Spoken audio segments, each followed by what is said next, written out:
छत्तीसगढ़ में नगरीय निकाय चुनाव को लेकर बिगुल बज चुका है। ऐसे में राज्य की दोनों राष्ट्रीय पार्टियां बीजेपी और कांग्रेस ने अपने अपने घोषणा पत्र जारी कर दिए हैं, जिसके बाद दोनों तरफ से सियासत में उबाल देखने को मिल रहा है। एक तरफ जहां भारतीय जनता पार्टी के नेता अपने जारी किए गए घोषणा पत्र को अटल विश्वास पत्र का नाम देकर जन सरोकारों से जुड़ी योजनाओं का घोषणा पत्र कह रहे हैं, तो वहीं दूसरी तरफ कांग्रेस पार्टी के नेता अपने घोषणा पत्र को जमीन से जुड़ी योजनाओं का पत्र बता रहे हैं। ऐसे में दोनों ही पार्टियों ने नारी शक्ति यानी महिलाओं को केंद्र में रखकर अपना अपना घोषणा पत्र बनाया है, ताकि ये राजनीतिक दल अमीर या गरीब दोनों ही वर्ग की महिलाओं को साधते हुए नगरीय निकाय और त्रिस्तरीय पंचायत के चुनावी जंग का मैदान फतेह कर सके। वहीं बीजेपी और कांग्रेस पार्टी के नेता घोषणाओं को लेकर एक दूसरे पर हमलावर है। पूर्व गृह मंत्री ताम्रध्वज साहू और बृज मोहन सिंह का कहना है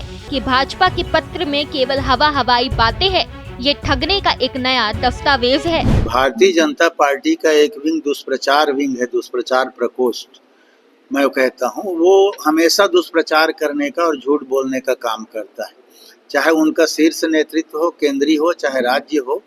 उनके कहे गए काम एक भी पूरे नहीं होते, बल्कि कांग्रेस पिछले 5 साल पहले जो चुनाव हुआ, जो घोषणा पत्र हम लोगों ने बनाया 5 साल के कार्यकाल में, 1.5-2 साल कोरोना काल आया, उसके बावजूद 3-3.5 साल में उन सभी को पूरा किया। बल्कि जो घोषणा पत्र में नहीं था उन चीज़ों को भी हम लोगों ने पूरा किया।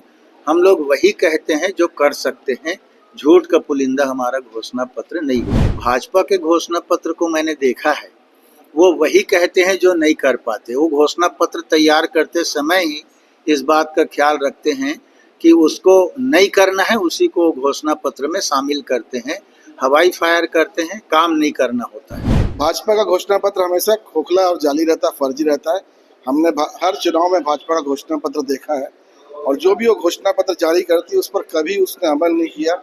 चाहे वो केंद्र सरकार का चुनाव हो, चाहे वो राज्य सरकार का चुनाव हो, चाहे वो नगरीय निकायों का चुनाव हो, हर चुनाव में फर्जी घोषणाएं, फर्जी वादे और भूल भुलैया टाइप का इन्होंने ये घोषणा पत्र जारी करते हैं, उसमें कोई अमल नहीं करते। तो वहीं राष्ट्रीय उपाध्यक्ष सरोज पांडे ने कांग्रेस के आरोपों का जवाब देते हुए क्या कुछ कहा, चलिए आपको सुनाते हैं। कांग्रेस को पूछना चाहती हूँ कि अभी तक कौन ठगता रहा है? अगर वो ठग नहीं रहे थे तो सत्ता से बाहर क्यों हुए? छुपते क्यों फिर रहे हैं? क्यों नहीं सामने आकर जनता की आवाज को मजबूती से उठा पा रहे हैं? कोई बात नहीं है, कांग्रेस पार्टी को जनता ने नकार दिया है। अब उन वो शब्द जाल भी जो फेंक रहे हैं वो भी बेहतरी से नहीं हो पा रहे हैं। और मेरा ऐसा मानना है कि नेतृत्व कर्ता जैसे होते हैं पार्टी वैसी ही चलती है।